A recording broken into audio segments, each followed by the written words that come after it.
Meanwhile, Israel is caught in the midst of the Russia-Ukraine tensions, with officials concerned, worried about the imposition of U.S. sanctions against Russia. That's because Israel believes that any sanctions against Russia could harm Tel Aviv's security interests. According to Israeli news reports, Israel's close ties with the U.S. could jeopardize its coordination with Moscow and its operations in Syria. Israel believes that this coordination is crucial, especially when it comes to preventing Iran and its proxies from embedding themselves in Syria. Earlier, our correspondent Jody Cohen spoke to the former ambassador of Israel to India. Mark Sofer says that Israel is caught in the midst of the conflict. While it is a part of the West ideology and approach, it also has vital national interests in Russia and Ukraine. Israel is caught, frankly, between a rock and a hard place. On the one hand, we are very, very much part of the Western ideology and the Western approach to the international arena. But on the other hand, we have extremely important, vital national interests, both with Ukraine, but as also, not less importantly, perhaps to a large extent, with Russia, which is an enormous player in the Middle East. So we have adopted, and we will continue to adopt, as much as is possible, a middle path here. We're not a player in the Ukraine-Russia dispute by any means, but we have a lot to lose. You know, there's a well-known saying, when two elephants fight, the grass always suffers. And here we are clearly the grass. We're going to be collateral damage here if conflict breaks out.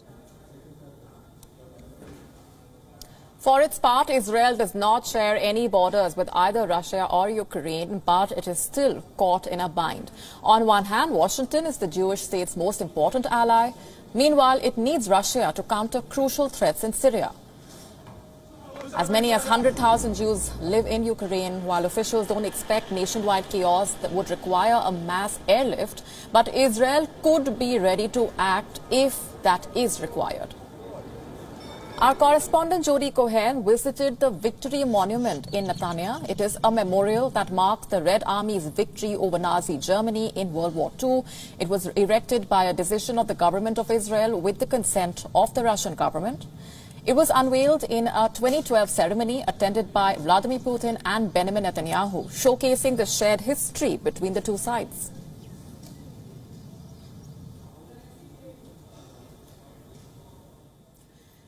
For more on this, take a look at this report from Netanya sent by our correspondent.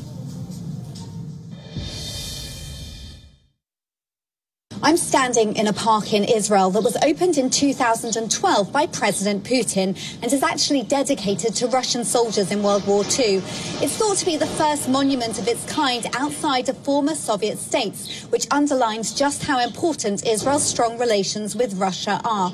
Right now, that's because Russia controls Syrian airspace, and Israel needs to cooperate with Russia to defend itself against Iranian forces and proxies just over its border with Syria.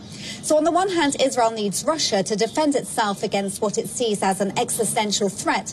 On the other hand, Israel's closest ally is the US, who will likely want it to support US-led sanctions. This puts Israel in a difficult position diplomatically, and Foreign Minister Lapid has suggested that Israel will wait and see when it comes to sanctions. This is Jody Cohen for WION, World is One. WION now available in your country. Download the app now. Get all the news on the move.